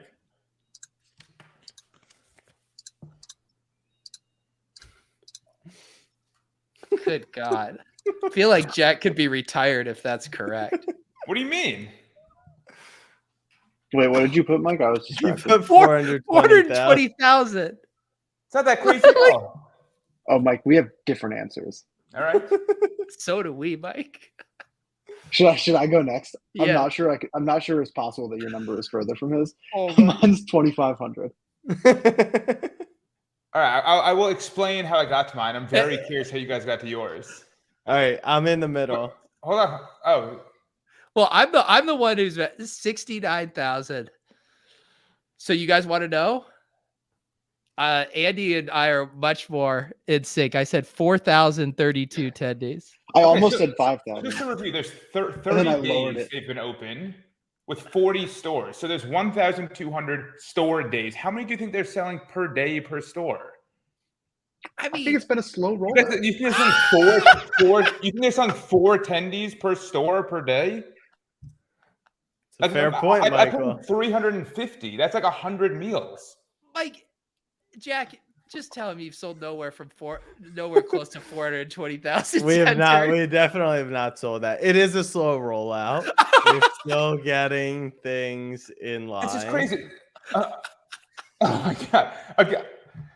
How many is it? How many is it? Like 2,000 tendies? That would be 1.5 tendy per day per store. This is breaking Mike's brain. Doesn't make sense. How many? We have our check-in tomorrow, so I'll have updated numbers for you tomorrow. I think we're at like $15,000 through the first 2 weeks. But that includes mac and cheese. Yeah, and all that stuff. So, and each tender, is probably $3. So that would still be, 5,000. I feel like Andy and I were kind of in the ballpark then. No, you guys are totally, because we haven't even turned, bro. We're in a beta, and we haven't turned on marketing. Yeah, like what? Like you never heard of marketing that will be Wait turned until they have on? the rake back. Yeah, This is crazy. Okay. What? Okay. Setting aside, what do you guys think is like a normal number of tendies to be sold per store per day? If we were fully functional, like going ham, we should probably be doing like 100 tenders a day. I remember we're not the main 25 meals. Mike, Yeah, we're Mike's not the acting like you main- walk into the store and there's this main display up. That like says Mike, you get it's Snapback Tendy. only delivery. It's only found like online. Online is bigger than in All person. right. So yeah. Yeah, we're in the first inning. We haven't even left the pregame meal, which tendies are being served. Okay. Oh my god. That was good. That was good. All right. So Andy won that one. Okay. Who hasn't been asked a question yet? Andy. Right? I'm ready. Give me All right. your worst. Give Andy. Are we looking to the chat? Should we make suggestions? All right, hang on. Here's one. How many rows were in Andy's transaction log for 2021 NFT transactions? Like assuming, Ali exports, compiles all of his trades, how many rows, aka how many single NFT transactions, crypto transactions, DeFi transactions did Andy do in 2021? DeFi also? That you just kind of slip that in there. Well, I assume for tax purposes, that would anytime coming in and out, that would be logged in a transaction. That's also just like moving between Ethereum and other tokens. That's like so how many transactions for tax purposes? Everything. Yes. Okay. 365 days in a year, fellas. Yeah. Just give you some inputs to work with. Mike's going to the lab here. Wait, we're asking Andy to guess his own though? Oh yeah. Oh, you're right. That's not good. Sorry, I was thinking. Could be. I'll say here. Let's save that question to ask one of you two. Yeah. I'll come up with a better question to ask. How many minutes of sports will Jack watch in 2022? Okay. I don't know. It's okay. It's not great. How many individual pieces of paper are in my office? Just like any kind of paper, like in a binder, printer paper, tax forms. Come on, Mike. Let's. I have paper everywhere. Like you cannot imagine. That's honestly, stop killing trees. That's disgusting. Come on, we're in Mike. 2022. All right. You guys don't have printers? Do you not? I actually don't. No way. No. Hang on. Think of something better. I got a good one for Andy. How many people in the world over 70 years old do you think own an NFT? Okay, that's a good one. Wow. It's a great one. It's a great one. And I will count. They have to have like their own wallet. If someone like gifted them. I was gonna say, does Top Shot count? I don't mean to discredit Top Shot, but does that count? Why Yes. wouldn't it? Yes. Because they haven't like set up a MetaMask wallet and shit. Yeah. Okay, Like it's a question of like if it's have they set up MetaMask and gone on OpenSea and bought something? It's like a very different experience than making a username and password. Yes. If they own a Ballers, that counts. I don't know. Do you guys ever hedge your bets? Hedging is for gardeners, as they say. Okay. What, Jack? You have so much money on this game. You're thinking about hedging this? No, I parlayed all 4 hockey games, and I'm a live favorite, and I've got like an easy hedge out just to cover my costs. Don't hedge. Yeah, whatever. It's a parlay. I'm the head. I mean, of after fucking hearing winning. those tendies numbers, you might want to hedge. Yeah, lock in some cash. Yeah, you ever thought about like expanding to burgers or something? I don't know. Okay. All Let's right. see what Andy thinks. How many people over 70 or over 69.999? 70 and over? 70 Because that's a big, like, you get your grandfather. Is it like a 70th birthday question? Like, how? Yeah. If you receive the NFT as your 70th birthday present, that counts towards this number. Okay. What if you receive the birthday present before your actual birthday? Then no, because you weren't 70 yet. Right. Okay. All right. But now you're over 70 and you have an NFT. Do you have to acquire it?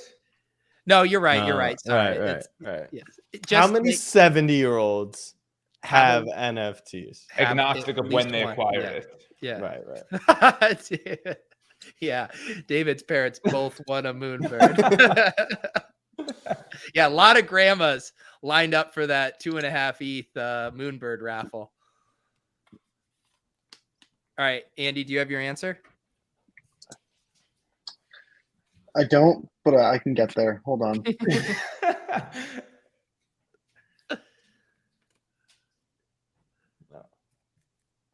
All right, I'm ready. All right. Jack and Mike, do you guys have yours? Yes. Hold on. I keep changing mine. Jack's hedging right now. All right. What did you say, Jack? I said 56,000. I started at 2.2 million, and I made my way down to 50. If that is true, we are so not early. I'm like materially lower, way lower. I'm much lower. I said 600 and what did I say? 73. What? We can get No my camera to way. I'm lower than that. I'm lower than that. 160. So mine was a bit of a Really? journey. It's gonna go to Pete. I have 1,000. Okay. I originally had 50, and then I remembered that Axie Infinity exists, and I think that there is a non-trivial amount of people who, like, in the Philippines and stuff, that is like literally their day job, and so I think there probably is just some amount of older people and families who like were making their own like money playing Axie Infinity, and so I said 1,000. But that's the only reason why. Otherwise, it would have been way lower. I was definitely baking in, Filipino click farms into my guess. All right, I'm on the board. How here. many 70-year-olds are there in the world? Jack, like 1 million people 70 or even own older. NFTs. 1 million people own NFTs. That's false. 1 million people own Top Shot moments. I mean, that's false. I want to see Jack go on a tour across the United States, going to retirement homes, just trying to find a single 70-year-old who owns an NFT. Jack, at 2.2 million, that's a crazy. How many 70-year-olds are there in the world? 70. What percentage of people do you think are over 70, and then multiply that by 7 billion? What percent? Probably, I don't know, 15%. Is that fair? It's fine. So 1 billion. 1 billion people. It's a lot of fucking people. I don't think that's the relevant number. I think the relevant number is like how many people in total have NFTs. Okay, sure. That's a nice starting number. People do you think have NFTs? None of them are over 70. How many people do you think It's have definitely NFTs? under 2 million. No way. No way. I think It's I way think lower it is. than you would think. Yeah. No. It's got to be higher. There might be more than 2 million wallets, but there aren't more than 2 million people. Really? There's only 2 million. I'm people pretty who sure own that. OpenSea like just barely crossed 1 million unique wallets. And yeah, but unique wallets is like a weird metric because Yeah, it's not even like a valid metric. Jack, we're still so. It is convincing me how early we are.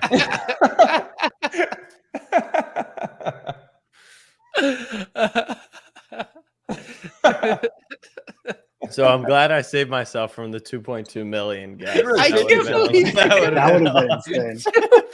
2 million 70-year-olds. All right. Jack, if that was true, Knights of Degen would have a 30 ETH floor. Do you think more 70-year-olds have NFTs or have had Snapback Kitchen? How many times does your grandma ordering to support you? It was 50 times. I don't even think we're live in Maryland. No, maybe. You don't even know what states you're in. We got too many locations, people. 37 locations. It sounds like you guys are scaling in the wrong ways, Jack. No, Maybe have like 2 locations no. where It's people order a lot. what I've learned in my life, Andy, is that it's about you dilute. You just go quantity over quality. You just get as many tenders out there as possible, and then you trade them in for chicken sandwiches. Andy, you just got me. I was about to pull up and I was like, did Duquan seriously just do and I think you should leave meme? And then I saw it was fucking you. And I had just followed Duquan earlier. So I was like, holy shit, this guy has a real sense of humor. And then of course it's fucking Andy. So good. All right. Should we close on the Andy transaction one? Yes. Yeah, sure. All right. I think that's a good one. And for what it's worth, I have no idea how many pages of transactions I have. I have no clue. I just gave Ali my addresses and said, "Good luck." I don't know. Please let me not go to prison. I don't know. Okay. Who has I think all of us have answered one, right? Can I ask a question? Did Ali have to like look into whether or not it's like okay for someone who's like in the same household to do your taxes, or like that's just fine? Like, does it have to be an independent party? Apparently not. But like, did you guys have to like look into that? I have no idea, but she's also not signing my tax return. She's just reconciling. Oh, okay, okay.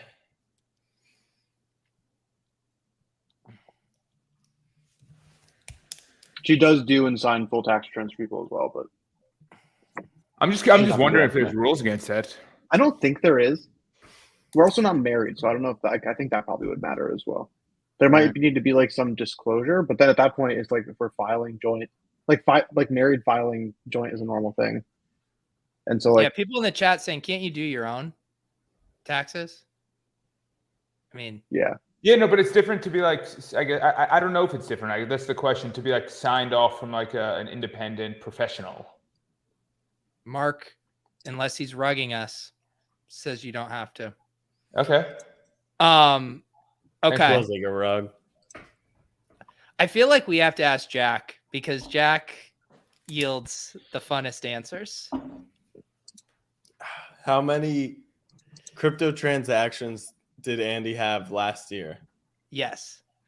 Like basically the way I'm thinking about it is if Ali printed off the Excel, QuickBooks, whatever, how many rows of transactions would there have been? how many rows or how many pages? I was thinking rows because I want to know yeah. individual transactions. Okay, so individual transactions. Yes. I can't wait for Jack's answer. How many I can give you guys a 70-year-olds were rough DeFi estimate. farming? No rough estimate. No. Once we're done, I'll give my rough estimate. Oh, okay, of what that okay. would be. I just wrote down a number and scratched it out. I regretted it immediately. Oh, God. Is it more or less than the amount of swings that Peter Jennings takes in a year? Yeah, I agree. Jack's going to be low. I agree with Chicago Spartans. Hey, no leading the witness. He can see that Yeah, too. that's hearsay. I don't know what that is. I've been on TikTok though. Was last year a leap year or no? You never know with Jack because his answer could be like 46 or like 23 billion. And it's just, you never know which way he's going to go. Mike always knows though. He's always on my.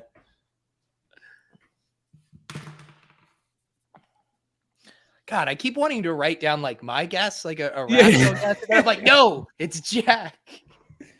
Wait, can we hear more about the injury while we're thinking here? Yeah, I was lifting a weight and my wrist tweaked, and it's a TFCC. It's the meniscus of the wrist. So 3 weeks in the cast. If it feels better, I'll be fine. If not, steroids. Your boy will be fucking roided up in the wrist, and then if not, surgery. So hoping for.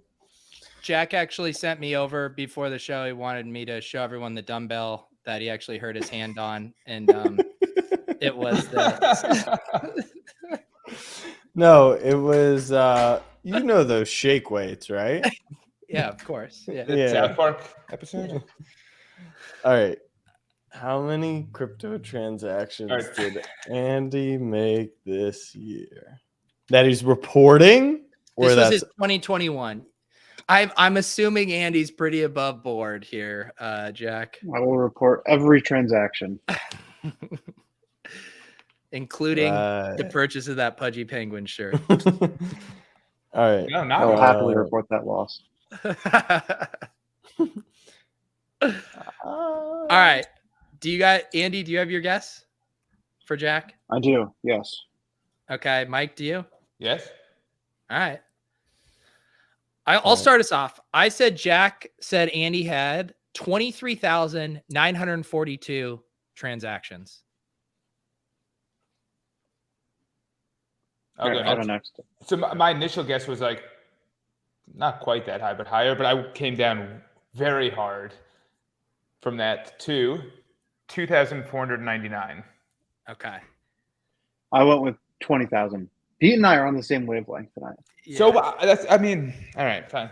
Let's see what Jack did. 36,000. I said 100 a day. 100. I had no clue. I don't know what Andy does. He's drafting an underdog.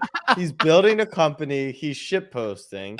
So I counted that's like half Shit his posting day. is- Called, isn't like, on I chain. should probably be on ADHD. But I have like I mean, how many have I done? Like 150? I don't know. You had to have done at least 150 on Top Shot alone last year. Yeah, okay, on Top Shot probably. But okay, so Andy, what do you think realistically, just pure transactions that happened, which are, as opposed, like, ignoring things that kind of just in the weeds get multiple, like, you know, separated out into multiple transactions or anything, probably in the 5,000 range. My real guess was going to be 7,000, and then I bumped it. I think up to 7,000 is still 23. high. 5,000 is probably the upper end, because a lot of my Top Shot stuff happened prior to that past calendar year. True. Yeah, you guys freaked me out by saying I was going to be super low, but I also wasn't positive if like Andy does like he just like yields all his farms in the morning and like does 25 clicks, you know, right off the bat every day. So I know he didn't like trade NFTs 36,000 times. And I also thought like to sign into his Slack, maybe he's transacting and pays like a, you know, 0.01 ETH just to like be encrypted because he's smarter than That'd be us. kind of fun. Right? That would be smart. There you go. Okay, right. Lou says he was at 7,000. There you go. Yeah, Well, I think Lou's for me, also the a big thing is the DJ. last, like, most of the second half of the year, I was just way busier with work. Like, my largest transaction throughput was definitely like September, October of 2020 during like DeFi summer and like peak me and Mike just degenerately buying into NBA Top Shot. Where like there were days like back then, like the way that I ended up having 150 Jaren Jackson Jr. moments is I would open up every single $1 Jaren Jackson Jr. moment at one time and buy them all immediately, like in a row, so no one could front run me until I would like crash Top Shot site because I was sending so many API requests and they couldn't actually handle it. And so like my site would locally crash and I would have to like restart my computer sometimes. Wow. The true good old days of NBA. Yeah, it was a different time. But so like those added up real quick. It's individually buying all of those moments. Incredible. Appreciate everyone hanging out tonight. Fun show.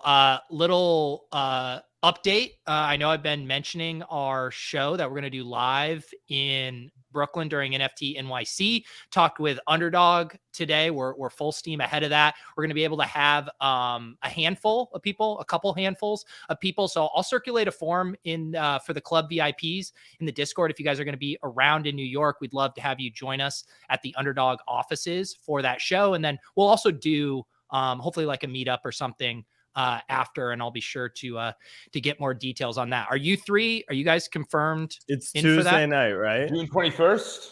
The 21st, and I think we'll have the office around 6:30, 6:45 to do a show. I'm confirmed.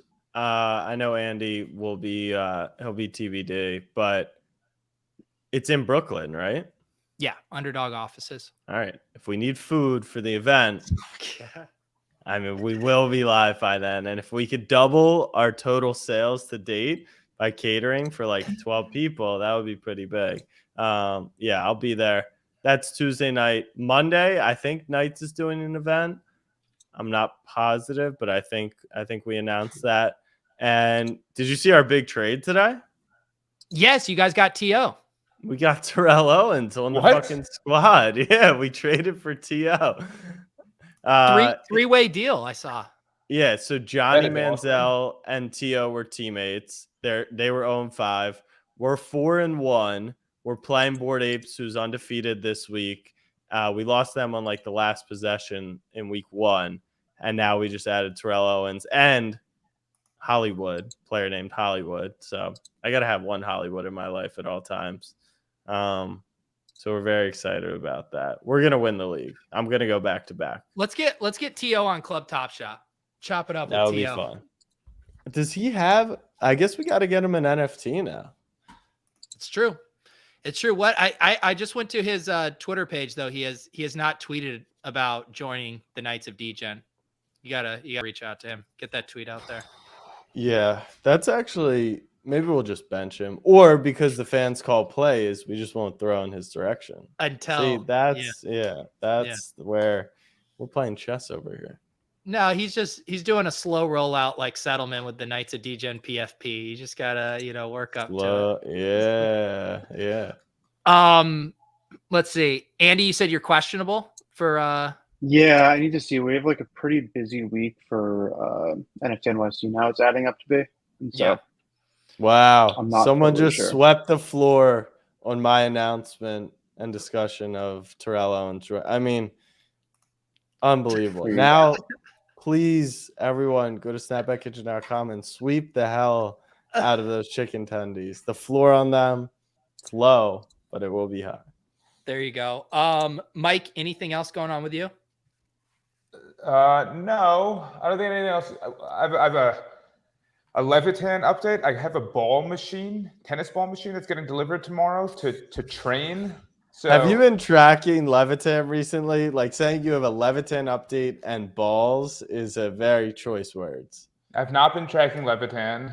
I'm sure he's fine and the exact same. No, he just cut it. He just literally snipped.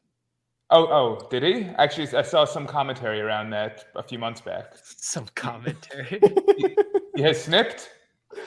Right? That's very public news, right? I think he was pretty open about it. I just didn't know it had happened. Okay, I thought it had happened. All right, so phrasing. But with regard to June 21st at Underdog offices, I am in with the following potential issue. It's my sister-in-law's wedding that weekend, and if COVID's kicking around, I'll probably have to be a little bit more careful. So I don't know if this would qualify or not. So that is an out that I may need, but otherwise I'll be there. Just mask up. We'll make sure we're all safe. I don't make this call. There are a lot of people who I need to answer to who make the call in that situation. I have a mother-in-law. I have a wife. Summer, I have a sister-in-law. Sister-in-law, by the way, Cool Whip sister-in-law. That one is getting married. That was a good call, Mike. This summer is for NFTs for best ball. It's not for COVID. There's no COVID allowed this summer. This is the summer where we onboard 56,000 senior citizens. Yeah, Jack's just going senior home to senior home, selling them tendies and NFTs. Foolproof plan. All right, guys. We appreciate you. The audio will be up as usual if you guys prefer to listen to this in podcast form. Don't be like MBL. Make sure you are on Underdog Fantasy. And we will see you guys next week for another edition of Club Top Shot. Peace.